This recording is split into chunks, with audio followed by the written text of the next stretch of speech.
আসসালামু আলাইকুম ওয়া রাহমাতুল্লাহি ওয়া বারাকাতুহু। আলহামদুলিল্লাহি রাব্বিল আলামিন ওয়াসসালাতু ওয়াসসালামু আলা আশরাফিল আমবিয়াই ওয়াল মুরসালিন ওয়া আলা আলিহি ওয়া আসহাবিহি ওয়া আসওয়াজিহি ওয়া আহলি বাইতিহি ওয়া আউলিয়াই মিল্লাতিহি আজমাইন। আসসালাতু ওয়াসসালামু আলাইকা ইয়া রাসূলাল্লাহ, الصلاة والسلام عليك يا حبيب الله، الصلاة والسلام عليك يا شافع المذنبين، الصلاة والسلام عليك يا رحمة للعالمين।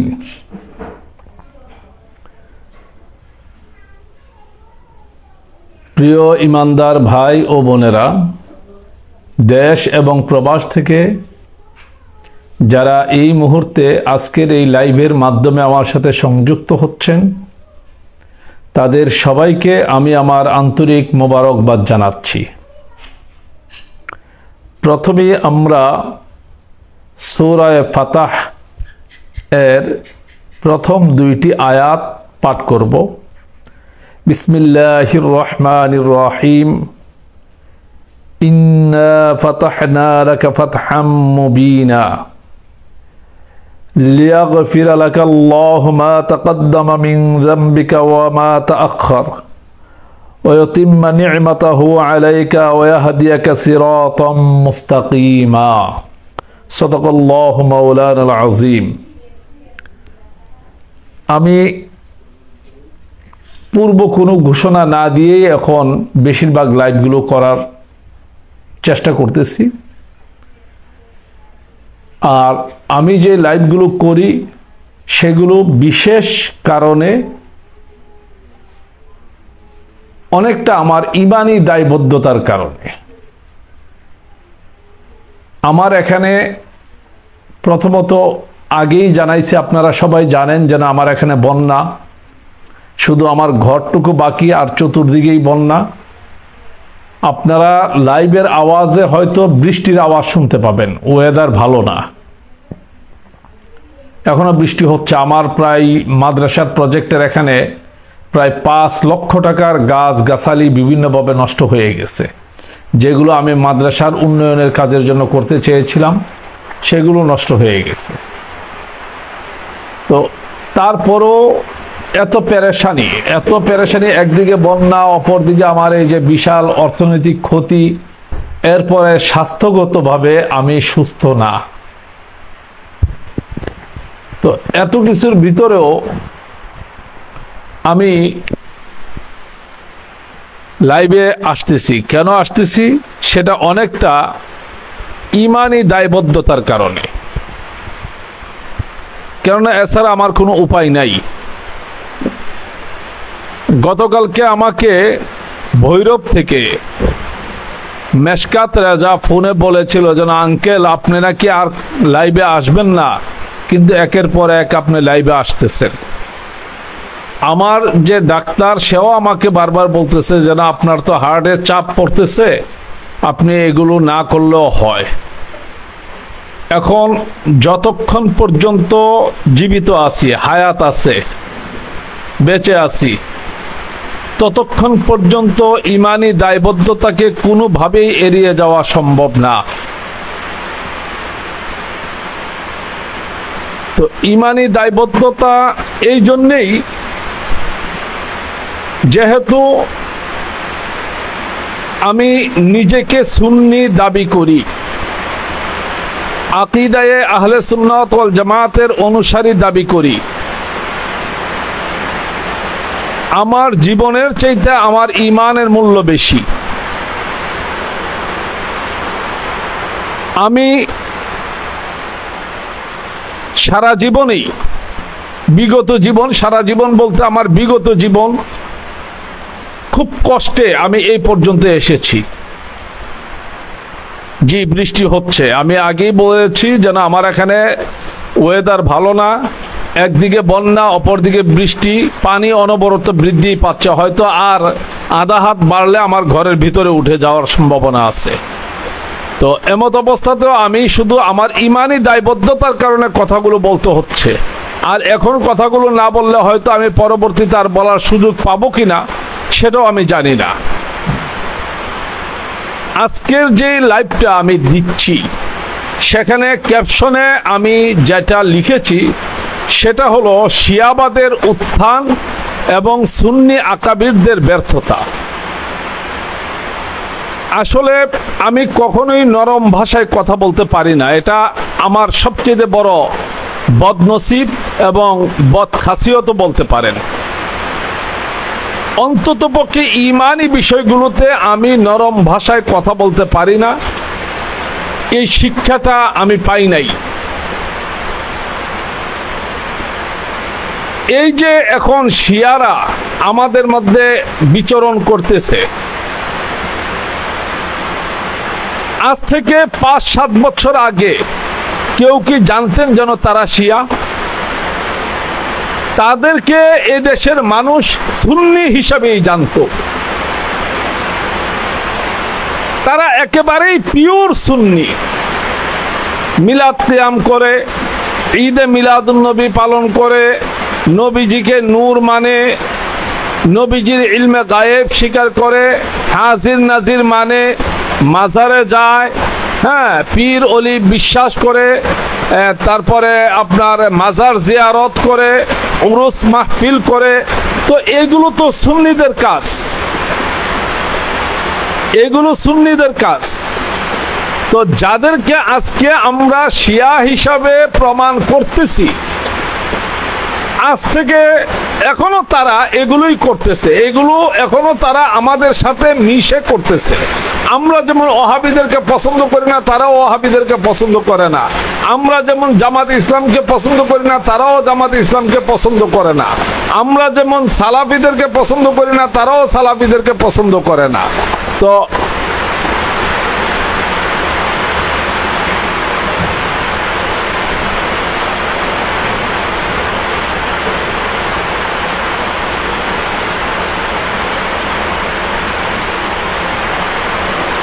আমি চেষ্টা করতেছি কথা বলার জন্য, আস্তে আস্তে বলতে হচ্ছে আমাকে।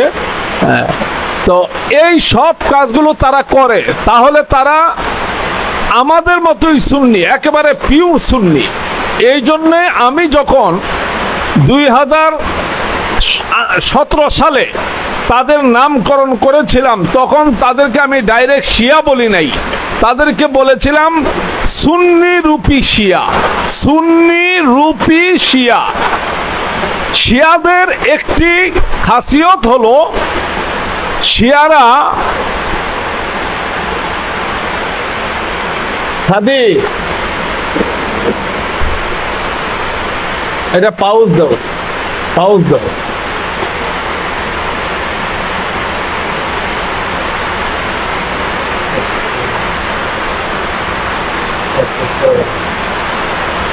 হ্যাঁ, বাহিরে প্রচুর বৃষ্টি হচ্ছে, আপনারা বুঝতেই পারতেছেন, বাহিরে প্রচুর বৃষ্টি হচ্ছে। এখন লাইভটা কেটে দিলে আবার পরবর্তীতে এই কথাগুলো বলতেও সমস্যা হবে।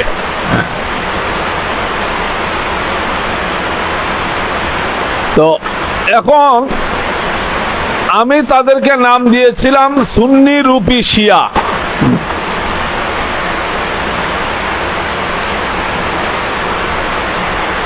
কারণ তারা শিয়া বেশে আমাদের কাছে আসে নাই, তারা সুন্নি রূপে আমাদের মধ্যে এসেছে। এই জন্যই সুন্নি মুসলমান বেশি বিভ্রান্ত হচ্ছে। এখন প্রশ্ন হলো, এই যে ওরা এতদিন পর্যন্ত আমাদের মধ্যে সুন্নি হিসাবে ছিল, আমরা তাদেরকে চিহ্নিত করতে পারি নাই কেন? কারণটা কি? আজ পর্যন্ত আমাদের সাধারণ সুন্নি মানুষ যারা একটু অনলাইনে আছে, যারা ফেসবুক চালায়, ফেসবুকে বিভিন্ন উলামায়ে কেরামের সাথে জড়িত, হয়তোবা তারা কিছুটা এই শিয়াদের ব্যাপারে ধারণা আছে। কিন্তু এই সাধারণ মানুষ যারা গ্রাম অঞ্চলে বা প্রত্যন্ত অঞ্চলে, শহরেই বলেন, যেখানেই বলেন, তারা তো এই শিয়াবাদ সম্পর্কে জানে না। তারা এখনো এই লোকগুলোকে সুন্নি হিসাবেই জানে। যেহেতু তারা মিলাদ কিয়াম করতেছে, তারা ঈদে মিলাদুন নবী করতেছে, তারা নবীজিকে নূর মানে, গায়েবের খবরদাতা মানে, মাজার মানে, পীর মানে, তরিকা মানে, মাযহাব মানে, তাহলে তো তারা সুন্নি, একেবারে পিওর সুন্নি।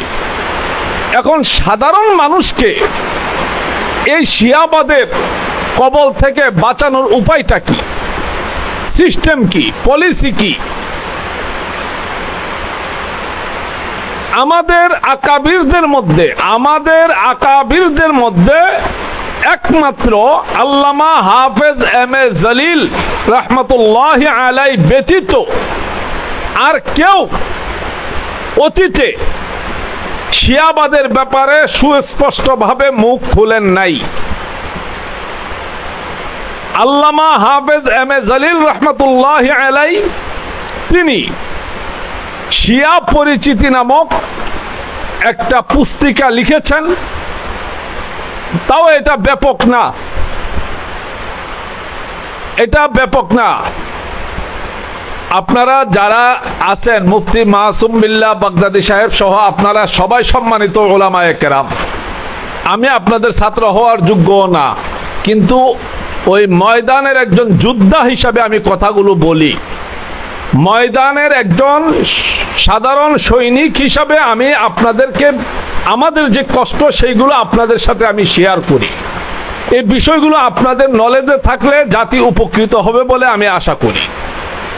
তো এখন একমাত্র হাফেজ এম এ জলিল রহমতুল্লাহ আলাই ব্যতীত উনি একটা পুস্তিকা লিখেছেন, কিন্তু এটা তো সচরাচর সবখানে পাওয়া যায় না, আর সবাই এই বইটা পড়তেও পারে না, সবাই এটা পাচ্ছে না। তাহলে সাধারণ জনগণ কোনটা সুন্নি আর কোনটা শিয়া বুঝবে কিভাবে? আমি একটা মজার কথা বলি। মজার কথাটা হলো, বাংলাদেশ থেকে যখন নাকি হিউজ পরিমাণে চা রপ্তানি হইতো বিদেশে, তখন আমাদের বাংলাদেশের কিছু চালাক লোক, খুব চালাক যারা, তারা এই চা পাতির সাথে কাঠের গুঁড়া, সমিলের মধ্যে যে কাঠের গুঁড়া তৈরি হয় সেটাকে কালার করে এই চা পাতির সাথে তারা চালাই দিত। পরে যখন নাকি এটা প্রমাণ হয়ে গেল, বিদেশে যখন এটা ধরা খেয়ে গেল, তখন আমাদের যে চা রপ্তানিটা সেটা অনেকাংশে কমে গেল। সেম একইভাবে আমাদের দেশের সোনালী আঁশ খ্যাত পাট যখন বৈদেশিক মুদ্রা অর্জন করা শুরু করলো, তখন এই পাট খাতের মধ্যে এই ধরনের দুর্নীতি ঢুকে গেল। এখন দেখবেন ভালো উন্নত মানের চাল, যেটা একেবারে পিওর ভালো উন্নত মানের চাল, ওই চালের মধ্যে কঙ্কর মিশিয়ে দেওয়া হয়, অর্থাৎ সেম কালারের আপনার পাথর মিশিয়ে দেওয়া হচ্ছে ওজন বৃদ্ধি করার জন্য। ওই যে কালো জিরা, বাজার থেকে যে কালো জিরা আমরা কিনে আনি, ওই কালো জিরার মধ্যে, আমার এখানে তো বহু লোক কালো জিরা পরানোর জন্য নিয়ে আসে, প্রতি মাসে মিনিমাম 8-10 মন কালো জিরা আমাকে পরায় দিতে হয় বিভিন্ন সমস্যার কারণে লোকদেরকে। তো ওই কালো জিরাগুলোর মধ্যে আপনার একেবারে সেম টু সেম কালো জিরা, এই কালো জিরার মতোই পাথর কণা এটার সাথে মিক্স করে দেওয়া হচ্ছে। ঠিক একইভাবে এখন আমাদের সুন্নি এবং শিয়া দুইটা এক হয়ে গেছে। কোনটা সুন্নি আর কোনটা শিয়া এটা সাধারণ জনগণ বুঝতেছে না। এখন একজন পীর সাহেব যখন আইসা এলাকায় মিলাদ মাহফিল করেন, অথবা একজন পীর সাহেব যখন এসে মিলাদুন নবীর পক্ষে কথা বলেন, একজন পীর সাহেব যখন এসে আমাদের সুন্নি আকীদা তথা এই নবীজি নূর, নবীজি গায়েবের খবরদাতা অথবা এই আল্লাহর ওলিদের ব্যাপারে কথা বলেন, তখন সাধারণ মানুষ এটা আদৌ বুঝতেই পারে না যেন এই উনি কি সুন্নি নাকি শিয়া, এটাকে নিরূপণ করার মতন কোনো ক্যাপাসিটি ওনাদের নাই। এছাড়া আমাদের যারা একেবারেই নবীন আলেম, নতুন প্রজন্ম, যারা মাত্র কামিল পড়তেছে, কামিল পাশ করছে বা 2-3 বছর হইল তারা মাঠে আসছে, শিক্ষকতাতে নামছে, এই নতুন প্রজন্ম যারা আমাদের আছে তারাও শিয়াবাদ সম্পর্কে তেমন কোনো ধারণা তাদের নাই। তারা যতটুকু এখন লেখালেখি করতেছে, এটা আমার ধারণা থেকে আমি বলতেছি, আল্লাহ পাক মাফ করুক, হয়তো আমার কথা পরিপূর্ণভাবে সত্য নাও হতে পারে অথবা ভুলও হতে পারে। আমার মনে হয় যারা শিয়াবাদ সম্পর্কে লিখতেছেন তারাও একেবারে এটা নিয়ে যে খুব গভীরভাবে অ্যানালাইজ করে ভালোভাবে জেনে বুঝে যে লিখতেছেন ফেসবুকে, তাও না। যারা ওয়াজের ময়দানে 2-1টা কথা বলতেছেন শিয়াদের বিরুদ্ধে, সেই কথাগুলো পর্যাপ্ত দলিল ভিত্তিক না, কেননা সেখানেও অনেক গুজামিলের কথা রয়ে গেছে। এখন আমাদের সমস্যা হলো আমাদের সাধারণ জনগণ শিয়া এবং সুন্নি এই দুটাকে নিরূপণ করতে পারতেছে না। প্রতিমধ্যে আমাদের মধ্যে একটা দল আছে যারা একেবারেই নিউট্রাল, তারা আপনার এই মধ্যম পন্থা অবলম্বন করে। মধ্যম পন্থা হলো তারা সরাসরি নিজেদেরকে শিয়া বলেও পরিচয় দিচ্ছে না, আবার তাদের দলিলগুলো আকীদায়ে আহলে সুন্নাত ওয়াল জামাতের পক্ষেও আসতেছে না। তারা দুদিকেই ভারসাম্যতা রক্ষা করে চলার চেষ্টা করতেছে। ওই লোকগুলো আরো বেশি বিপজ্জনক, শিয়াদের চাইতো বেশি বিপজ্জনক হলো যারা এই দুটোটার মধ্যে ব্যালেন্স করে চলার চেষ্টা করতেছে। এই লোকগুলো আরো বেশি ভয়ঙ্কর, কারণ এটা মুনাফিকদের খাসিয়ত। এটা মুনাফিকদের খাসিয়ত। ওয়াইদা লাকুল্লাযীনা আমানু ক্বালু আমান্না ওয়াইদা খালাউ ইলা শায়াতিনহিম ক্বালু ইন্না মাআকুম ইন্নামা নাহনু মুস্তাহজিউন। যখন তারা মুমিনদের কাছে আসে তখন তারা নিজেদেরকে মুমিন বলে পরিচয় দেয়, আবার যখন তারা এই বিধর্মীদের কাছে যায় বা তাদের যারা প্রভু তাদের সাথে যখন তারা মিলিত হয় তখন তারা বলে যেন না, আমরা তো আসলে ইমানদার হইনি। তার মানে আমাদের মধ্যে এমন একটা গ্রুপ এখন বিচরণ করতেছে যারা আমাদের কাছে আসলে নিজেদেরকে সুন্নি দাবি করতেছে, আবার অপরদিকে তারা শিয়াবাদকেও প্রমোট করতেছে। এখন চট্টগ্রাম বলেন, ঢাকা বলেন, কুমিল্লা বলেন, যেখানেই যে সমস্ত সুন্নি উলামায়ে কেরাম আছেন, ওনাদের এই ক্ষেত্রে চরম ব্যর্থতা আছে। বিশেষভাবে আমরা যাদেরকে অনুসরণ করি, আকাবির, মান্যবর ব্যক্তিবর্গ যারা আছেন, চট্টগ্রাম জামিয়া আহমদিয়ার মধ্যে আছেন, প্লাস এই কাদিয়া তৈবিয়াতে আছেন, সুবানিয়াতে আছেন, ওয়াজেদিয়াতে আছেন, বিভিন্ন সেক্টরের মধ্যে আমাদের যেই সমস্ত সুন্নি উলামায়ে কেরাম আছেন, অভিজ্ঞ মাহের আলেম, ওনাদের চরম ব্যর্থতা এই একটা জায়গায়। কেন? আজ পর্যন্ত ওনারা শিয়া এবং সুন্নিকে আলাদা করার মতন কোনো ফর্মুলা আমাদের এই নতুন প্রজন্মের আলেমদের কাছে বা সাধারণ পাবলিকের কাছে ওনারা দিতে পারেন নাই। একটা রূপরেখা যে দিবেন, কোনটার কারণে শিয়া হবে, কোনটার কারণে খারেজি হবে, কোনটার কারণে নাসিবি হবে, কোনটার কারণে সে সুন্নি হবে, এই ধরনের একটি পরিপূর্ণ রূপরেখা আমাদেরকে এখন পর্যন্ত কেউ দিতে পারেন নাই। এই দিতে না পারাটা আমাদের আকাবিরদের সবচেয়ে চরম ব্যর্থতা। ফেসবুকে আপনি 2-3 মিনিটের একটা ভিডিও দিলে হবে না, সবাই ফেসবুক চালায় না, বা এটাকে দলিল কাউন্ট করে আমাদের ছেলেরা মাঠে ময়দানে যে এই শিয়াবাদের বিরুদ্ধে লড়াই করবে সেটাও সম্ভব না। একটা ভিডিওকে উপলক্ষ করে মাঠে ময়দানে আমাদের ছেলেরা কথা বলা সম্ভব না, সেখানে আমাদের প্রামাণ্য দলিলগুলো লাগবে।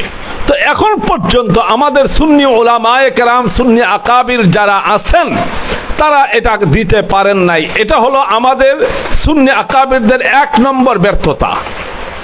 2 নম্বর আরেকটি ব্যর্থতা হলো এই, আমাদের সুন্নি আকাবিরদের মধ্যে কিছুটা আপনার কনফিউশন কাজ করে।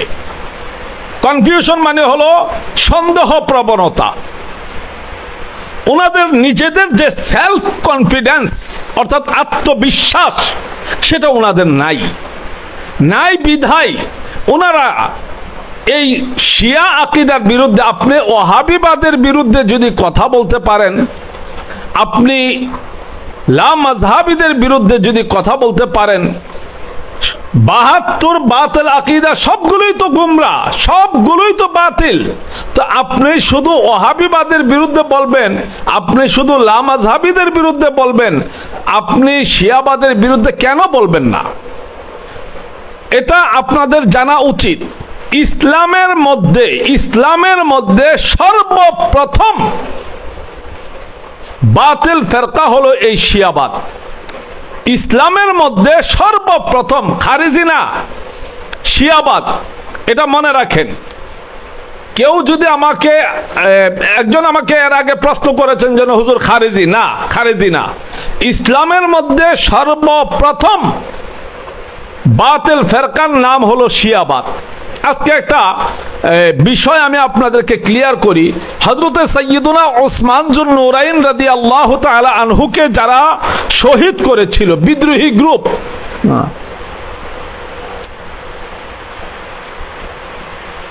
এই বিদ্রোহী গ্রুপটা হযরতে সাইয়্যিদুনা উসমান যুন নূরাইন রাদিয়াল্লাহু তাআলা আনহুকে শহীদ করার পরে তারা যে শেরে খুদা মাওলায়ে আলী কাররামাল্লাহু ওয়াজহুল কারীমের দলের মধ্যে মিশে গেছে। এই খুনি চক্রটা যারা এখানে ইসলামের তৃতীয় খলিফা হযরতে সাইয়্যিদুনা উসমান যুন নূরাইন রাদিয়াল্লাহু তাআলা আনহুকে নির্মমভাবে শহীদ করেছে, তারা উনাকে শহীদ করার পরে শেরে খুদা মাওলায়ে আলীর পক্ষ অবলম্বন করেছে এবং ওনার দলের মধ্যে মিশে গেছে। ওনার দল বলতে ওনার সেনাবাহিনীতে ঢুকে গেছে, ওনার যে ক্যাবিনেট ছিল ক্যাবিনেটের মধ্যে ঢুকে গেছে, প্লাস ওনার যারা সমর্থক ছিল তাদের মধ্যে ঢুকে গেছে। এইভাবে ঢুকে যাওয়ার কারণেই সিফফিনের যুদ্ধটা সংগঠিত হয়েছে। হযরত উসমান যুন নূরাইন রাদিয়াল্লাহু তাআলা আনহুর হত্যাকারী খুনি এই সাবাইয়া চক্র, তার মানে এই শিয়ারা, সেম এই তারাই আপনার সিফফিনের যুদ্ধের মূল ক্রীড়নক, যারা সিফফিনের যুদ্ধটাকে সংগঠিত হওয়ার জন্যে সবগুলো গুটি চেলেছে।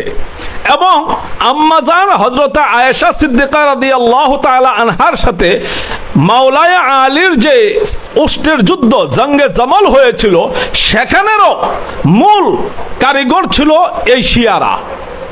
এটা আপনাদের নলেজে রাখতে হবে। এই জন্য শিয়াবাদ সম্পর্কে আমাদের নতুন প্রজন্মের উলামায়ে কেরামকে অনেক বেশি তৎপর হতে হবে, তাদের ব্যাপারে গবেষণা করতে হবে, বিভিন্ন কিতাবাদি আপনাদেরকে পড়তে হবে। আপনারা আমার ফেসবুক টাইমলাইনে দেখেন, আমি তাদের প্রত্যেকটা পয়েন্টকে পয়েন্ট টু পয়েন্ট, যেটা আমার আগের আইডি ছিল সৈয়দ আব্দুল কাইয়ুম আল হুসাইনি, সেটাতে প্লাস আমার যেটা পেজ ছিল আল্লামা সৈয়দ আব্দুল কাইয়ুম আল হুসাইনি, সেখানে বিভিন্ন সময়ে আমি তাদেরকে পয়েন্ট টু পয়েন্ট জবাব দিয়েছি। হযরত আমির মুআবিয়া রাদিয়াল্লাহু তাআলা আনহুর প্রতি তাদের যে অভিযোগ, সে অভিযোগগুলোর দালিলিক জবাব আমি দেওয়ার চেষ্টা করেছি। তারপর আম্মা জানা আয়েশা সিদ্দিকা রাদিয়াল্লাহু তাআলা আনহার ব্যাপারে যে অভিযোগ, সেগুলোরও জবাব দেওয়ার চেষ্টা করেছি। কিন্তু আমার এই অবস্থানটা হলো একটা সীমিত পর্যায়ের। অর্থনৈতিকভাবেও আমি দুর্বল, শারীরিকভাবেও আমি দুর্বল, আর আমি যে এলাকায় বসবাস করতেছি এই এলাকাটা আমার জন্য একেবারেই কনজাস্টেড একটা এরিয়া, একেবারেই কনজাস্টেড এরিয়া। আপনারা জানেন না যে আমি কেমন জায়গাতে এই মুহূর্তে বসবাস করতেছি, কোথায় আমি আছি। আমার অবস্থানে এই যে বারবার আমি রাগ হয়ে কথা বলি, যেন আপনারা আমার এখানে এসে দেখেন, আমি যেভাবে এখানে বসে এখনো চড়া গলায় কথা বলতেছি, আপনি পারবেন না। এখন মূল কথাটা হলো যেন এই যে শিয়ারা তারা হযরত ওসমানের হত্যাকারী, তারা জঙ্গে জমলের মূল কারিগর, তারা জঙ্গে সিফফিনের মূল কারিগর, এবং তারাই যখন নাকি তাদের একটা গ্রুপ সিফফিনের যুদ্ধের মাঠ থেকে মাওলায়ে আলীর সাথে মতবিরোধ করে মাওলায়ে আলীর দল থেকে তারা বিচ্যুত হয়ে গেল, বের হয়ে গেল, এই তখন তাদের ব্যাপারে শব্দ আসছে ইয়াখরুজু ফি কওমিহিল মুমিনিন, তারা মুমিনদের কওম থেকে খারিজ, এই খারিজ শব্দটা থেকেই তাদের নাম হয়েছে খারিজি। তাহলে খারিজিদের উৎপত্তি অন্য কোথাও থেকে হয় নাই, খারিজিদের উৎপত্তি হয়েছে এই শিয়াদের ভিতর থেকে। এই জন্য আমি প্রায় সময় বলে থাকি যেন খারিজিরা হলো শিয়াদের মায়ের পেটের আপন ভাই। এখন এই ইসলামের প্রথম সবচেয়ে বাতিল ফেরকার নাম হলো এই শিয়াবাদ। শেরে খুদা মাওলায়ে আলী কারামাল্লাহু ওয়াজহুল কারীম এই শিয়াদের মোকাবেলা করেছেন, ইমাম হাসান মুসান্না এই শিয়াদের মোকাবেলা করেছেন, এই ইমাম হুসাইন রাদিয়াল্লাহু তাআলা আনহু শিয়াদের এই অপতৎপরতার বিশ্বাসঘাতকতার শিকার হয়েছেন। উনি তো যাওয়ার কথা ছিল এই আপনার কুফায়, তো কুফায় না গিয়ে উনি কারবালায় আসলেন কেন? মদিনা থেকে বা মক্কা থেকে তো এই কুফার পথে কারবালা পড়ে না, তো ওনাকে কারবালা পর্যন্ত কারা নিয়ে আসলো, কেন নিয়ে আসলো? এবং যারা কুফার অধিবাসী, যারা ওনাকে চিঠিগুলো লিখেছিল, তারা সেদিন কেন ওনার পক্ষাবলম্বন করেন নাই? ইমাম হুসাইন রাদিয়াল্লাহু তাআলা আনহু তিনি কেন কারবালার মাঠে দাঁড়িয়ে ইয়াজিদ বাহিনীর সৈন্যদের দিকে তাকিয়ে বলেছিলেন যেন তোমরাই তো আমাকে চিঠি দিয়েছিলে, তোমরাই তো আমাকে আপন জন করে এনেছিলে, তাহলে আজকে তোমরা আমার বিরুদ্ধে তলোয়ার ধরলে কেন? ওই যেই কাসিদা হযরতে আল্লামা ইকবাল লিখেছেন, যেটা আপনারা অনেক বেশি গান, মুঝে কো ফওয়ালো মুসাফির না সমঝো মে আয়া নহি হো বুলায়া গায়া হো, এটা কি? এটার অর্থ কি? তারাই তো ওনাকে দাওয়াত করে এনেছিল। তাহলে কারবালার ঘটনার পিছনেও এই শিয়াদের হাত। এই জন্য বলবো শিয়াবাদ এমন একটি মতবাদ যেন এটার ভিতরে আপনি আব্বাসীয় খলিফাদের সময়ে ইমাম খলিলির মতে প্রায় 3 লক্ষ জাল হাদিস তারা সৃষ্টি করেছে। যখন নাকি মিশরে আপনার ফাতিমীয় শাসন আমল ছিল, তখন বহু হাদিস গ্রন্থের মধ্যে তারা তাবদিল করেছে, রদবদল করেছে, অর্থাৎ বিভিন্ন জায়গায় শাব্দিক রদবদল করেছে। এই জন্য এখনো সমস্যা রয়ে গেছে। এবং কোরআনে কারিম নিয়ে তাদের যে আপত্তি, সে আপত্তি কিন্তু এখনো দূর হয় নাই। তারা ধোঁকাবাজি, চালাকি, চিটারি, মিথ্যাবাদিতা, অর্থাৎ এক কথায় শিয়াদের একটা গুণাগুণ, সকল ইমাম শিয়াদের গুণাগুণ লিখতে যাইয়া, শিয়াদের বদখাসিয়ত লিখতে যাইয়া লিখেছেন যেন তারা তাকিয়াবাজ। তাকিয়াবাজ তাদেরকেই বলা হয় যারা নাকি নিজেদের আসল রূপ গোপন করে অন্যদের মধ্যে ছদ্মবেশে ঢুকে যায়, যারা কখনোই সত্য কথা বলে না। তো আজকে এই শিয়াবাদ আমাদের সুন্নিয়তের রন্ধ্রে গ্রাস করেছে। আপনারা দেখতেই পারলেন এই যে ঈদে গাদির খুম কারা পালন করলো? এতদিন আমরা যাদেরকে সুন্নি ভেবেছি, যাদেরকে আমরা বুকে পিঠে নিয়েছি, যাদেরকে আমরা কুলে পিঠে করে সামনে আগায় নিয়েছি, তারাই কিন্তু ঈদে গাদির খুমের পক্ষে। এবং যখন আপনি দেখলেন, আমি তো আমার এক আইডি থেকে অনেক কিছুই করার চেষ্টা করি, কিন্তু যেহেতু ফেসবুকের রেস্ট্রিকশন থাকে এই জন্য সবকিছু সেখানে করতেও পারি না। আমি অনেকগুলো পোস্ট দেওয়ার পর আবার সেগুলো আমাকে কেটে দিতে হয়। তো এখন মূল কথাটা হলো যেন আমাদের আকাবিরদের এই যে ব্যর্থতা, অর্থাৎ শিয়াবাদের ব্যাপারে জনগণকে আগে থেকেই সুচ্চার না করা এবং এটার ব্যাপারে আপনার কোনো রূপরেখা না দেওয়া, শিয়া আকীদাগুলোর ব্যাপারে জনগণকে সুস্পষ্ট না করা, এবং প্রতিটা ক্লাসে আমাদের যে সমস্ত ছাত্ররা আছে তাদেরকে শিয়াবাদের ব্যাপারে কোনো ধরনের ধ্যান ধারণা না দেওয়া, এটা আমাদের আকাবিরদের ব্যর্থতা। আরেকটা বিষয় হলো আহলে বাইত কারা। আহলে বাইত, যে আহলে বাইতের লেবেল লাগিয়ে, আহলে বাইতের প্রেমের লেবেল লাগিয়ে শিয়াবাদ আমাদের ঘাড়ে চেপে বসেছে। আজ পর্যন্ত আমাদের সুন্নি উলামায়ে কেরাম এই আহলে বাইতের একটা পূর্ণাঙ্গ সংজ্ঞা এখনো জনগণকে দেয় নেই। শুধু এতটুকুই, আহলে বাইত বলতে খাতুনে জান্নাত, শেরে খুদা মাওলানা আলী, ইমাম হাসান, ইমাম হুসাইন, এই পর্যন্ত আহলে বাইত। অথচ কুরআনে কারীমের সূরা আহজাবের 28, 29, 30, 31, 32, 33, 34 এই আয়াতগুলোর মধ্যে আল্লাহ পাক আহলে বাইত বলেছেন নবীজির বিবিগণকে, নবী পরিবারের সবাইকে। তাহলে কৌশলে শুধুমাত্র ওনাদেরকে রেখে বাকিদেরকে বাদ দেওয়া হলো কেন? উম্মুল মুমিনিনরা যদি আহলে বাইতের অন্তর্ভুক্ত না হয়, তাহলে আপনি যে হাদিস পড়তেছেন ওই হাদিসের কোনো ভ্যালু থাকবে না। এখন আমাদের এই সুন্নি উলামায়ে কেরাম জনগণকেও বোঝাচ্ছে যেন আহলে বাইত বলতে শুধু মা ফাতেমা, হাসান হুসাইন, শেরে খুদা মাওলানা আলী। কেন আপনারা কি এই আহলে বাইতের ব্যাপকতা সূরা আহজাবের ভিত্তিতে পুরোটা আলোচনা করতে পারেন না? এই ব্যর্থতাগুলোর জন্য আজকে শিয়াবাদ আমাদের মধ্যে উত্থান ঘটেছে।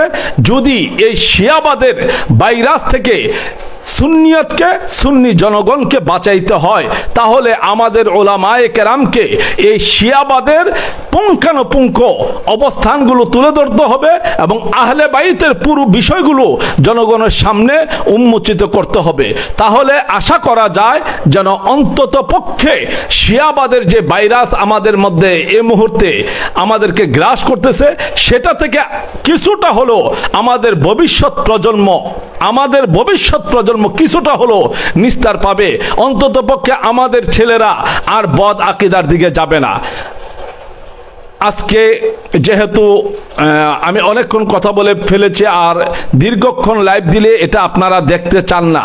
আর আমি তো বারবার বলেছি যে না, আমি ভিডিও এডিটিং করতে পারি না, এটা আমার দ্বারা সম্ভব হয় না। আমার যখন যেটা ব্রেনে আসে সেটা আমি স্পষ্ট আকারে বলে ফেলি। ভিডিও এডিটিং করে এই যে সময় ক্ষেপণ করে কোনো কিছু করা আমার পক্ষে সম্ভব হয় না। তো আমার কথা হলো, যারা আমার এই লাইভগুলো দেখেন, অনুগ্রহপূর্বক আপনারা পুরোটা দেখবেন। পুরোটা দেখার পরে, বোঝার পরে আপনারা এগুলোকে বেশি বেশি করে প্রচার করবেন, শেয়ার করবেন, যাতে জনগণ এই বিষয়গুলো বুঝতে পারে এবং আমাদের সুন্নি আকাবিরেরাও এই বিষয়গুলো বুঝতে পারে। আল্লাহ পাক রব্বুল আলামিন আমাদেরকে এই শিয়াবাদ সহ 72টা বাতিল আকীদা, একটা দুইটা না, 72টা বাতিল আকীদা থেকে যাতে আমাদের ঈমানকে হেফাজত করে এবং আমাদের মাধ্যমে যাতে আল্লাহ পাক সাধারণ মুসলমানদেরকে এই আকীদা রক্ষা করার সুযোগ করে দেয়, আমাদের খেদমতকে যাতে আল্লাহ পাক ঈমানি খেদমত হিসেবে কবুল করেন। আমিন। ওমা আলাইনা ইল্লাল বালাগ। আসসালামু আলাইকুম ওয়া রাহমাতুল্লাহি ওয়া বারাকাতুহু।